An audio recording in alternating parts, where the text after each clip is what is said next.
Welcome everyone to Knuckle Puck Time. I'm Andrew Apple. I'm hungover. And I'm Marc Winsky, and I'm in a bathroom. And not on the toilet or anything, but transparency, baby. Let's go. It's Knuckle Puck time! What the heck kind of a shot was that? You've never heard of a knuckle puck? Whoa! Crack! Crack!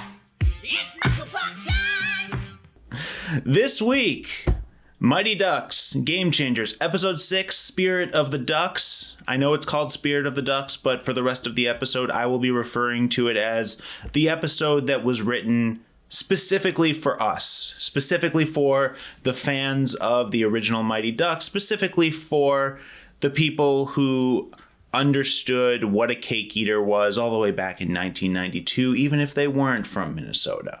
But first, we always like to touch on a little duck-related news if there's something out in the zeitgeist. And this week, we found out a little something in the zeitgeist. So, Marc, could you give us a little bit of a recap of Episode 3 about how Coob and Evan and Nick ended up getting Coob's phone back? I think I'm picking up on what you're selling here. And Coob graced us with his beautiful, angelic voice. And he sang, I believe it was a song from Les Mis, if I remember correctly. You did. Yes, because how could I not? And it is now, as Andrew will fill us in, has been shown that he is now cast in a screen adaptation of 13, the musical by none other Jason Robert Brown. That is correct. So as I was scrolling through Deadline, as I normally do, came across this article. Netflix feature adaptation of Broadway's 13, the musical, finds its stars. But if you end up looking just a little bit closer, second row, all the way to the right, who's that? Why, that's little Luke Islam, our beloved Coob. He's off there. He's doing great things in the world. Marc, how do you feel about this casting? Do you think that he's going to be able to shred his duck persona, or is he typecast forever?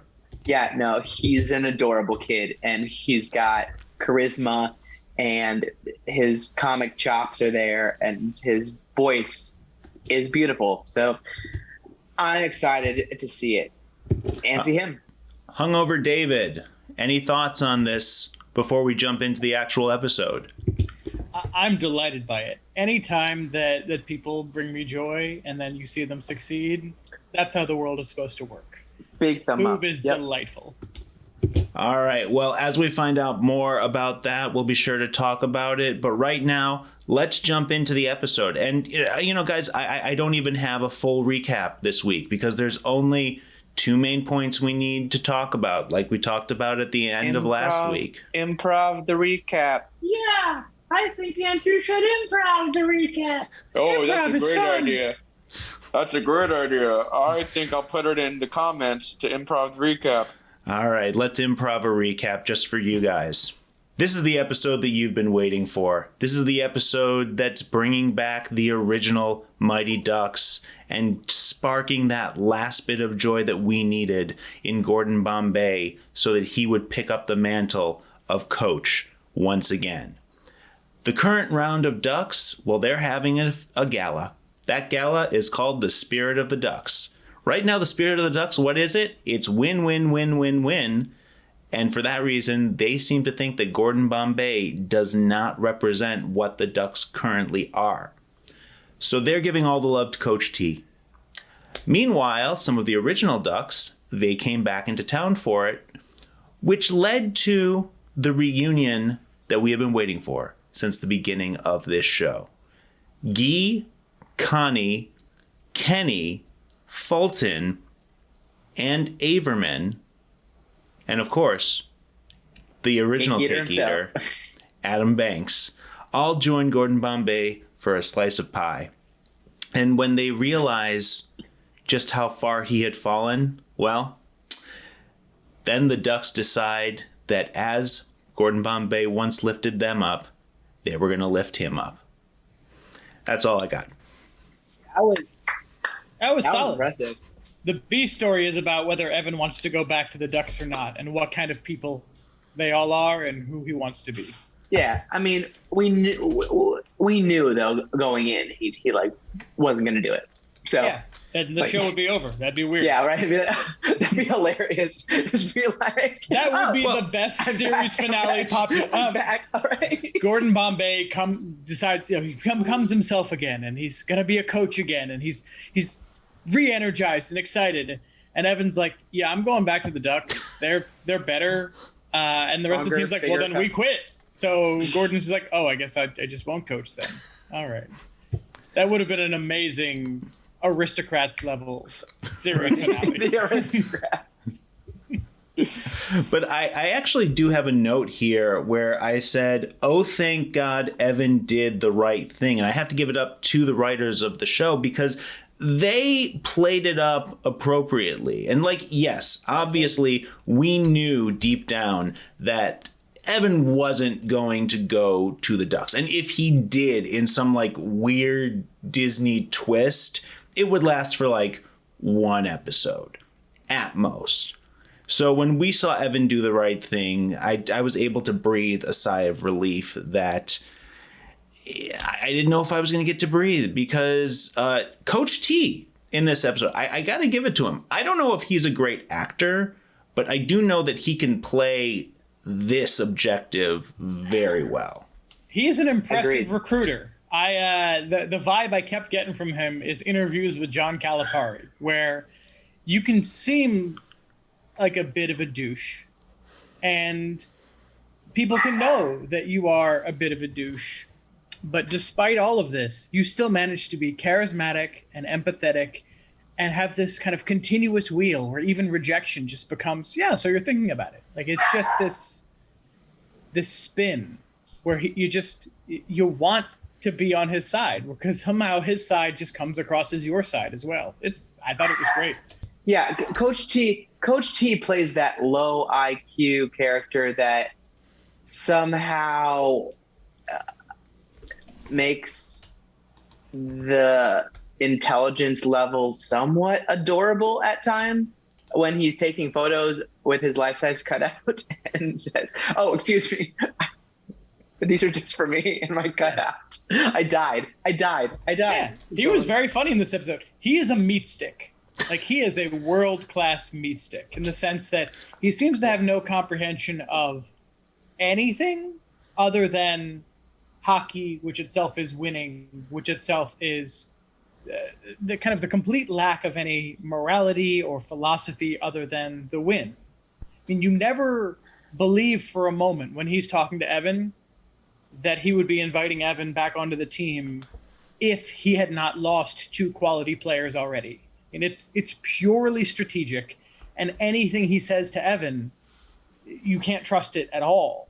But in that very kind of sleazy coach tradition, he might mean it in the moment, and it's enough, like it's true enough that the player hearing it gets to hear what they want to hear, what they want to be true, and they want to believe that this coach does in fact believe in them in the ways that they are interpreting, despite the fact the coach is just kind of babbling off pablum. Yeah. That was quite a spread that Coach T set up for Evan, with coffee, orange juice. Juices. Yeah, just all the little accoutrements that you like to see when you're being wooed. I've also never seen fresh green juice before. How fresh is fresh? Because Mark, you would probably know this better. Yeah, I mean, I do have a juicer, and you can make it just by putting it in a juicer. So probably that morning, right? Like, he probably had a person make it. That's witchcraft. I don't believe you. Great. On next episode, I will show you how to make green juice from the comfort of your own home. Because not only do we talk about Mighty Ducks, we also just all love food and cooking and making shit. We really do. And also, I could use a green juice right now. Oh man! Happy birthday to you! I appreciate it. Yesterday was my birthday. For those of you watching, you can see that I am in fact still wearing the birthday hat that my girlfriend got me. I am also wearing sunglasses because the world is bright to a level that I call rude. He won't tell you that it is super glued to his head, but I will. That's okay. That's impressive. I don't know how to transition into the next part, so I'm just going to jump into the part that I really want to talk about, which is the fact that we got all of the ducks back together, sitting around. Marc, we aren't talking about anything else on this episode except that we are freaking excited. Like, it was great. It was just. Well, can we just start also with the reappearance of Fulton Reed? How it happened? You just scrape the mold off, you can get another couple of days off of that stuff. Jeez. I'm going to stand by my slight disappointment that Fulton Reed is not, in fact, Matt Murdock's legal partner, Avocados. Multiverse. Exactly. That's a different thread, different Disney. But to have Fulton Reed reconnect with Gordon Bombay by shattering his car window, I mean, I know we're holding off a bit on the Easter egg, but I mean, there are so many Easter eggs in this episode. I'm going to blow that one right now because to have the window shatter and have that be the reconnection with Fulton Reed, delightful. I'll give that a little Easter egg love right now. Just a little bit of a duck hunt. That was cute and very loud. Was that my quack? That was. You see, the nice thing about having all your footage is that I have all your footage. In some cultures, that means he owns your soul. What have I got myself into? You'll find out as the show goes on. So, great. Can't wait. Yes, but I would like to focus on feel right now, if that's okay with you, because one of my notes is that this episode was clearly reverse engineered to be the episode that was the crux of the series, that was the draw for all of us who saw the original Mighty Ducks movies in theaters. So I had just like a very warm heart watching the entire sequence of the pizza parlor and the ducks in the limo and taking the microphone at the Spirit of the Ducks gala. And I do have one more note that I would like to read. I feel so old watching this episode. I thought that as well. I don't know if Cobra Kai has some special magic because Ralph Macchio and William Zabka don't age, and the original Ducks did. Connie Moreau did not. I stand by my statement from the last episode, and I'm going to stick to it, that by appearing in the movie Wet Hot American Summer, she somehow took on that magic where none of those people ever age. No one from that movie has aged more than 3 or 4 years since it came out 2 decades ago.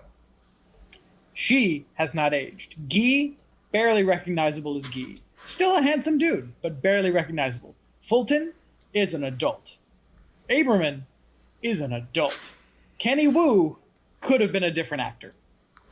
Adam Banks, he says in it that he's now a public defender. That fits. You look at the haggard lines in that man's face. That man has had to defend a lot of people.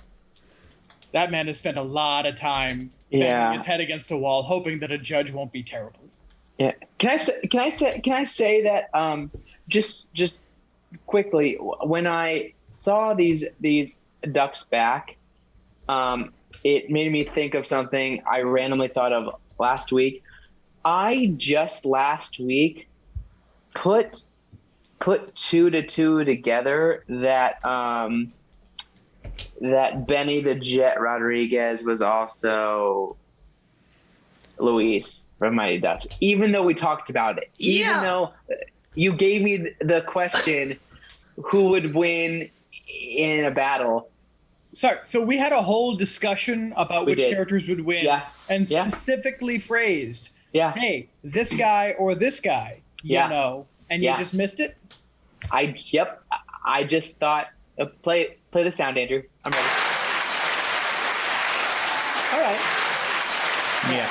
That deserves some applause. Yeah. Yeah. I'll allow it. I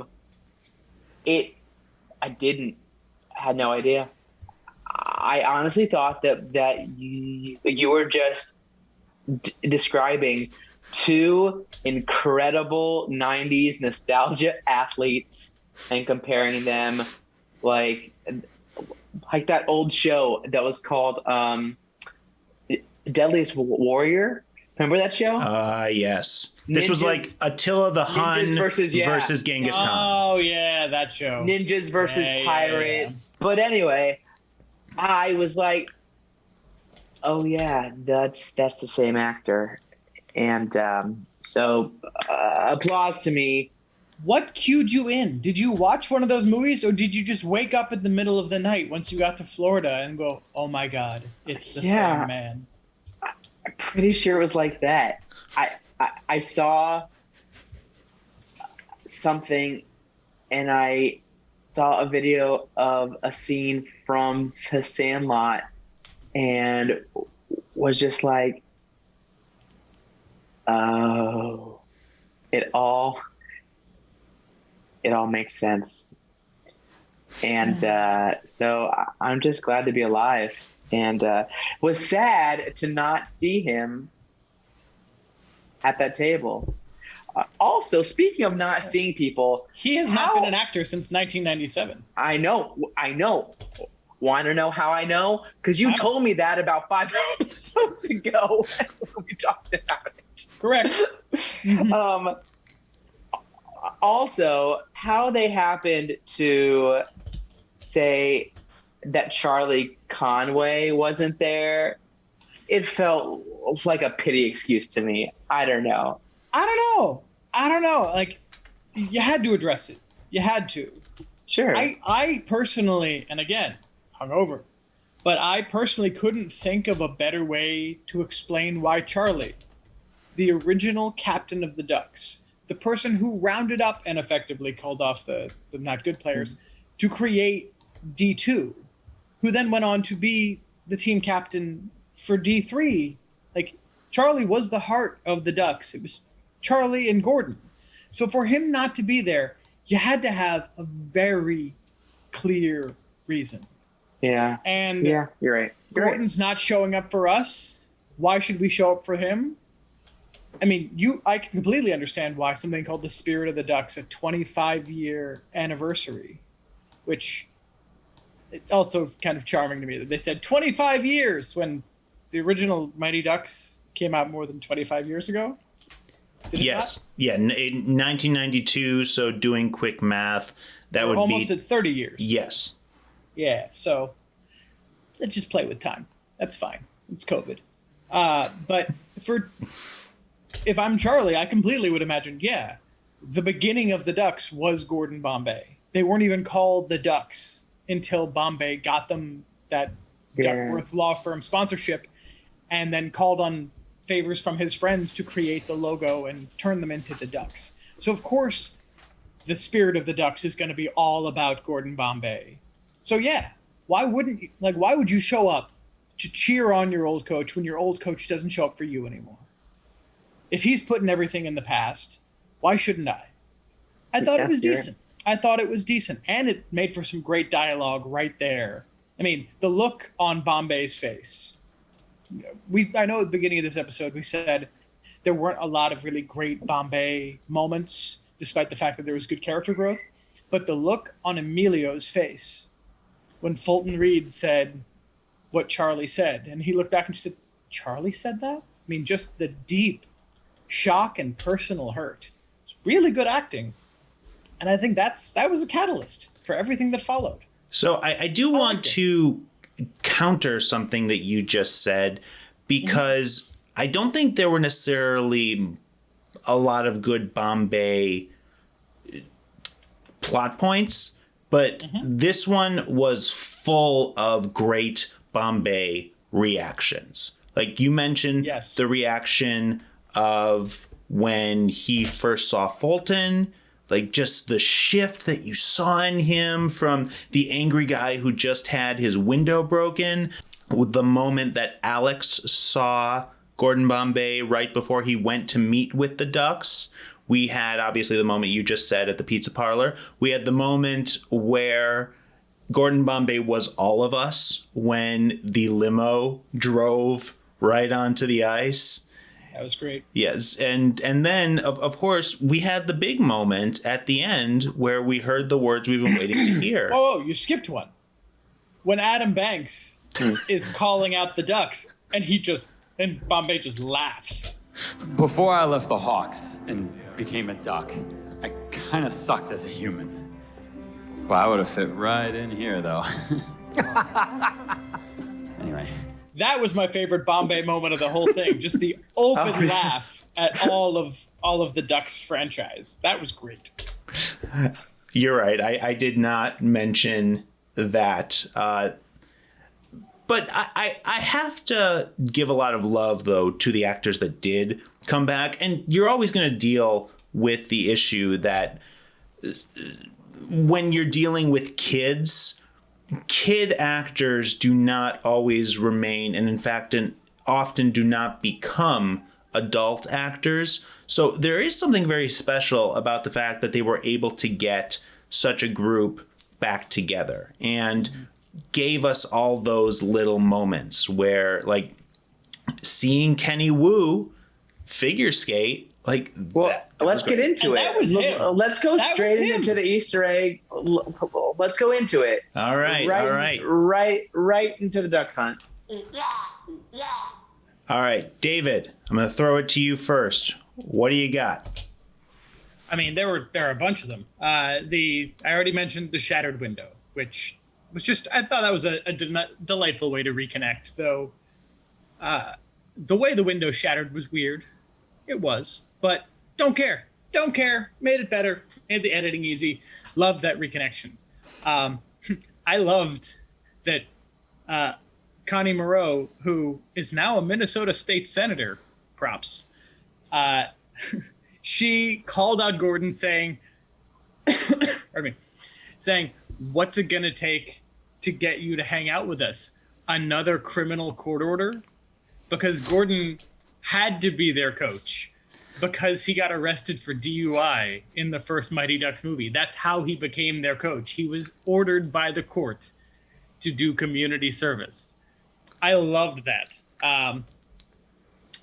That moment was only topped for me in terms of the duck hunt by Adam Banks, the original cake eater, showing up for the Ducks event, completely disgusted and going, my God, the Ducks have all become cake eaters. The Ducks have become a bunch of cake eaters. Woo! Throwback burn. Nice. You're the original cake eater. Hey, I haven't had cake in 25 years.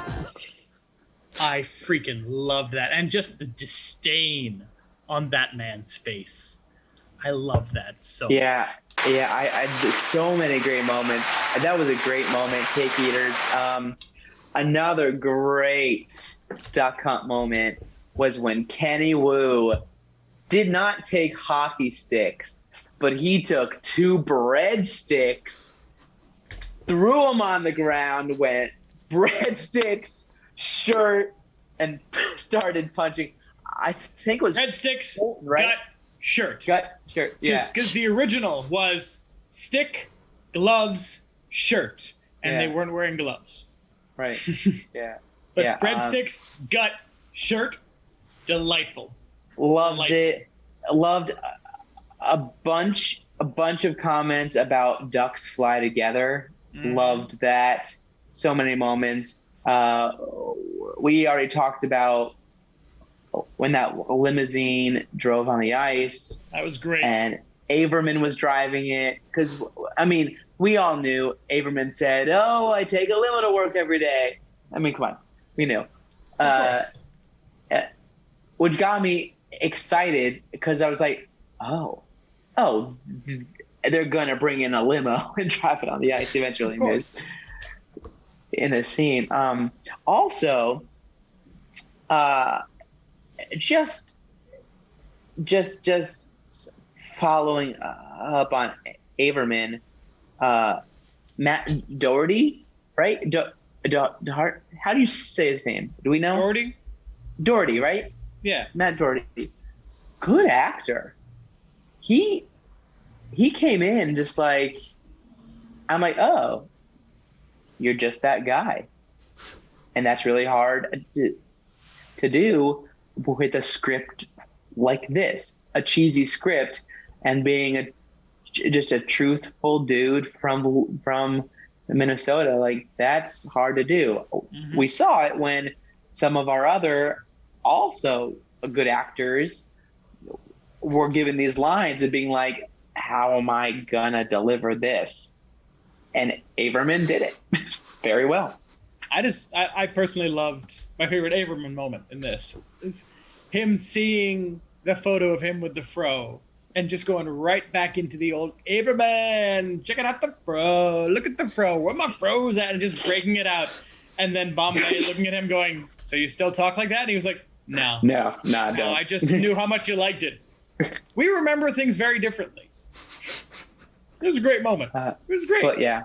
One other that was a closeout one that I loved, which was the end credits of this episode, was the original Mighty Ducks theme. That plays perfectly into my big Easter egg, because if you look at who directed this episode, they really brought it home, because this was the episode that was directed by Stephen Brill, the Mighty Ducks man, the guy who wanted to play Gordon Bombay and wrote the script for himself, but instead is like the monitor of the Mighty Ducks world, because he kept showing up in random roles and making sure Goldberg didn't die. Like, I'm assuming like he was pulling the strings the entire time. That's cool that this is the episode he directed. I didn't catch that. I mean, the entire episode was structured brick by brick to be satisfying and progressive nostalgia. Yeah. So we could probably go frame by frame through this episode and find 1,000 little things that were meant to just kind of tickle us in all the right ways. I don't think we need to go frame by frame, because this whole episode could be part of the Duck Hunt. That's why we loved it. All right. So if we finished up our Duck Hunt, then there's only one place for us to go, and that is the penalty box. The penalty box! This don't make no sense. This don't make no sense. Kenan Thompson. All right. Mark, I'm going to throw it to you first, because I'm guessing David's list is a lot longer, because it's always longer. So what do you got? I don't have too many this time, to be honest. I was a little upset at the end when the team finds out that Evan has a practice with the Ducks, and he goes to the Ducks, and then we're not yet given an explanation. We're not given an apology yet. We're not given kind of anything other than they're just pissed that he goes. It was like, yes, I agree. Justified. I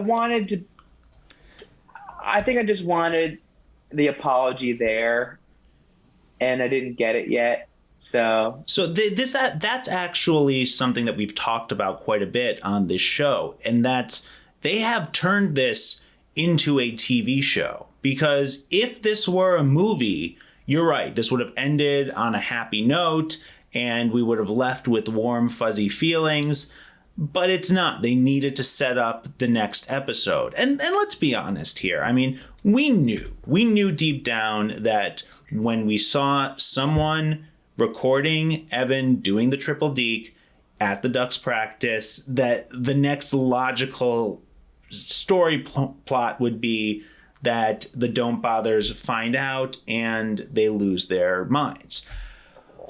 What I did write down was, oh, thank God I watched the trailer for next week, because otherwise I would have been wrecked. when you're dealing with Disney, no matter what the Disney project is, whether it's Avengers or whether it's Mighty Ducks, you know deep down that no matter what, everything is going to be okay in the end. This is a constant in Disney. There's a reason why the guy who directed Dodgeball, A True Underdog Story, who, fun fact, wanted originally to have Vince Vaughn's Average Joe's lose, because he was like, yeah, that's just how it goes sometimes. There's a reason he's never done a movie for Disney. Just saying. But the fact that we ended on this episode, I kind of feel like this was our Avengers Infinity War, and the rest of the series, because we don't have that many more episodes. There's only 4 episodes left. I mean, that's going to be our end game. And hopefully set us up for literally an end game. I'm excited. Because we are going to say now that they are going to play the Ducks, correct? Oh, definitely. Yeah. Oh, yeah. They're setting that up very, very clearly. And I'm saying they're going to lose based on what we just talked about. But who knows? Well, I should have talked about this earlier, but that was actually one of my favorite moments in the show, when Evan is at the gala and he looks at Coach T in just the most serious of ways, and he's just like, I'll see you at States. Probably not. But probably not. Whatever. Probably not. See you at States. Probably not. Whatever. So, David, go ahead and give us your long Torah scroll list of penalty box things. I actually don't have that much this week. What?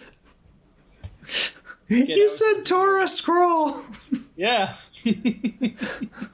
No. That was good. I'm an actor. First day, baby.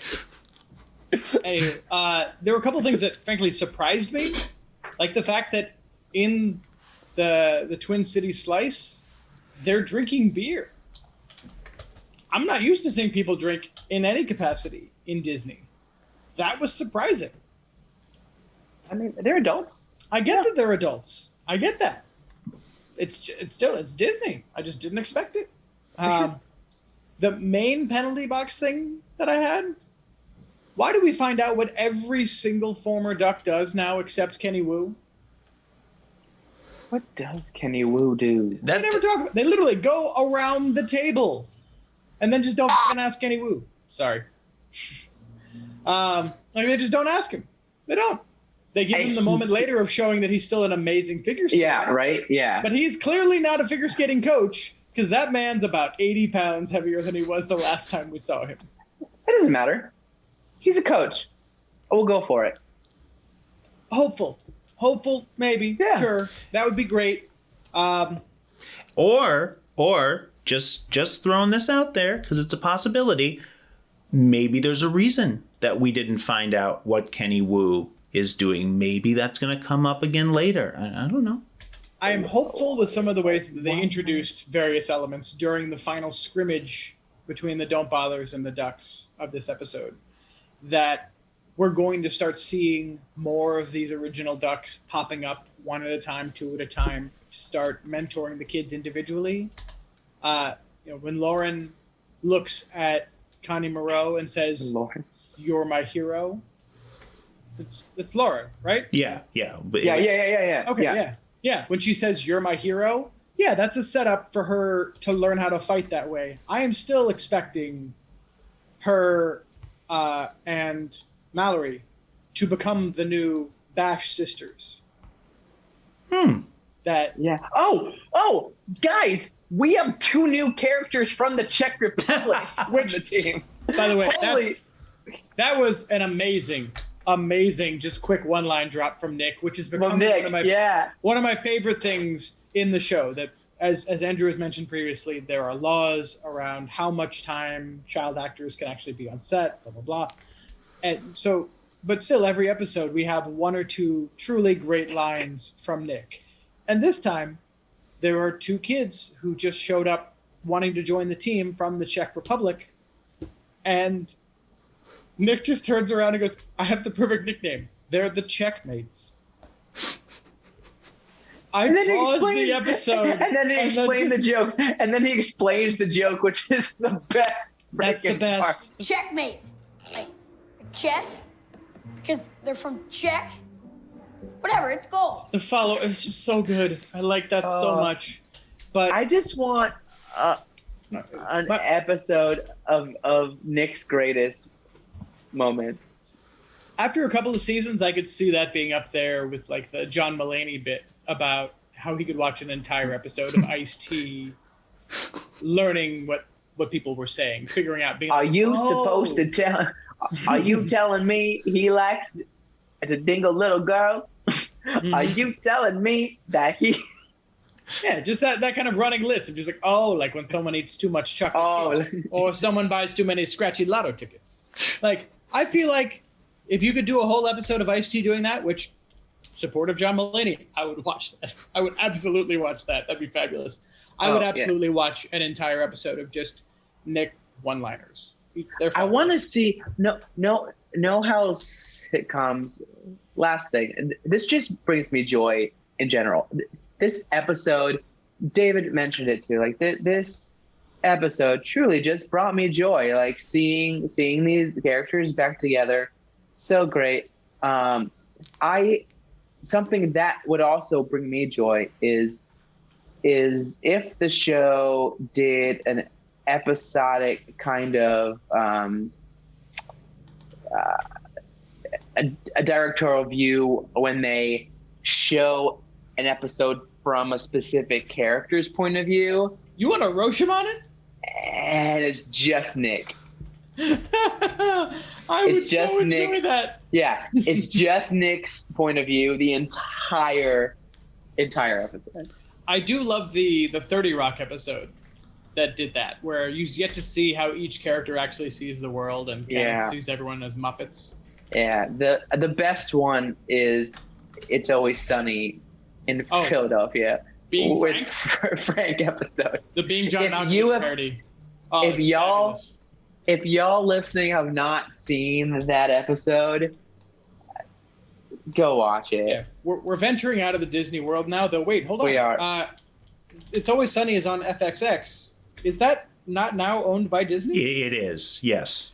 Hey, they're not leaving the Disney universe. Okay, but yes, for the many people who watched early seasons or some episodes of early seasons of It's Always Sunny and then moved on, some of the episodes in later seasons of that show are truly spectacular. Not just incredibly clever and incredibly funny, but also really, really beautiful statements, art, everything. I mean, the finale of not this last season, but the season before is one of the better episodes of television I've seen in the last decade. I'm not an avid watcher of the show, but is that the one where Mac does the interpretive dance? Yes. Okay. Yes, that is the one. Beautiful. It's beautiful. Truly, a beautiful, beautiful episode, and also a really fabulous dance. I mean, it's this gorgeous modern art piece that, and I know there are a lot of elements there where people would go, okay. It works. It really works. They really go to the full effort. Rob McElhenney gets in professional dancer shape just to do this, which we could talk about this show for. That's a whole other conversation. Episodes. Yeah, we're here to talk about the podcast. That's another podcast, and Let me bring us back on topic because I have a couple more penalty boxes. Let's go for it. The first one is in the heat of the moment at the end of the episode where all of the Don't Bothers are leaving Evan. We saw Logan skate away. When did Logan learn how to skate? Excellent point. The last couple of weeks, probably. I guess. If y'all couldn't tell, I love to find justifications for all of your penalty boxes. And I will. And I will try my best. Well, I hope you're right, actually, because then it does kind of make sense why they ended up, why they're going to end up in states, because, they're getting better. Yeah, they're getting better. Also, but I hear you, Andrew. Good looking out. Thank you. All right, and also this was my primary gripe with the episode, and it is small, admittedly, but simultaneously, it was very irksome. I don't know if there is a rule that the place where you serve your food should be separate from the place where you sharpen your skates, but there really should be a rule that says the place where you serve your food and the place that you sharpen your skates should not be the same place. That seems reasonable. Yeah, I agree. Obviously, as we learned earlier on in this episode, when what's her name? Gordon's Winnie. Girl, Winnie. When Winnie is calling Gordon to say that things are incredibly problematic, and he says, if you just scrape the mold off of them, we can get a couple more weeks out of them. Clearly, Gordon is not particularly interested in living up to any kind of health code violation standards. We also learn in this episode that in 2012, the Ice Palace was diagnosed as having structural problems. And Gordon just said, old buildings like this have a way of fixing themselves. The man is not trying. And I get that that's part of the character that we saw previously. I was a little terrifying, because if a building has structural problems 8 years ago, 8 years assuming this show takes place in 2020 or whatever, 9 years ago potentially, that's catastrophic. Also, if you're serving food that has literally had mold on it to children, that's criminal. But yeah, the whole skate sharpening thing, gross, less gross than the mold. Speaking of food and skate sharpening, as he was sharpening those skates and talking to Evan, I was praying that he had a bottle of ketchup under that skate sharpener. I wanted it. Mm-hmm. I wanted it so badly. I still do. I still want to see the prank be played by Gordon Bombay. I mean, can't it? Please, Disney. Please. It can at some point, but he clearly was not in the mood for pranks there, because the advice he gave Evan was terrible. Yeah. And it was actually great character growth for Evan that he saw that Gordon Bombay could give terrible advice, that he was not always right, that he was not someone who should just be followed blindly, that there are times where Gordon, especially when he feels wounded and vulnerable, is very selfish. But yeah, I mean, like that's the majority of what I got. I loved it. We loved it. I mean, yeah, if it's not clear by now, if it's not clear, those are my final thoughts. I'm taking it in already, but like, I loved it. Loved it. Joy. As a whole, this by far was the fewest number of gripes that I think we've had with any episode whatsoever. It's like this is their sweeps week episode, proverbially. For those who don't know, there's this week in TV where the ad rates are set for how much they charge per commercial on broadcast TV, and based on like one specific week. And like when your show has like a death or a breakup or, two characters that you want to see together that you've been waiting 4 seasons for, like they're going to put that during sweeps week. Like that's where all the things you want to see, all the things you show up for are put into that episode. And admittedly, there are commerce reasons for doing it, but they've turned it into being a creative thing as well.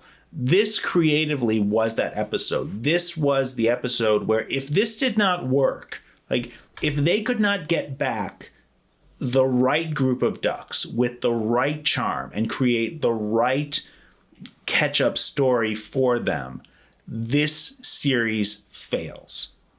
this series does not work if we don't have a warm, fuzzy feeling when Evan meets the original Ducks and the torch is proverbially passed. There's not much to gripe about when they do that right. And they did. They did. So, with that, I guess we can just jump into our final thoughts, but I'm guessing it's probably going to be a fairly short final thought because, David, you're going to say that you loved it. Mark, you're going to say that you loved it. I'm going to say that I loved it. And then we're going to say that we screwed up and we forgot that Kenan is waiting in the waiting room. No! Again! Yeah. So... next week. We'll get you on next week. Kenan, we had a blast at the party last night. I intentionally... It was the bathroom break. It was the bathroom break. That's what took us over. My bad, man. All right. Well, my final thought beyond love is I truly hope we get to see these old Ducks come back to mentor some of the kids individually more in the future. And there's a part of me that still really hopes that at some point before the end of this season, once Gordon has truly gone back to being Gordon and once the Don't Bothers have started really showing what they can do, that Charlie comes back, even if just for a moment, and meets Evan and goes and looks at Gordon and goes, I get it. I'm proud of you, and moves on. Because we know that doesn't particularly want to come back, that he didn't particularly want to do D3, but this is history. It is nostalgia, and it's what made his career. Yeah, it made his career. It what started his career. Yep. There'd be no Pacey Witter if there were no Charlie Conway. Absolutely true. And with that, I think that's the perfect place to end this episode because we're going to end on a high note of happiness.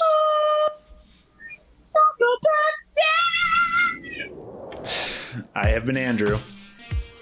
I remain David, and also hungover. And I'm Mark Winsky, who is still in the bathroom. David, in your hungover state, before we go, can you tell us why Dave Karp owes you $10? Absolutely not. Stop asking. Bye-bye.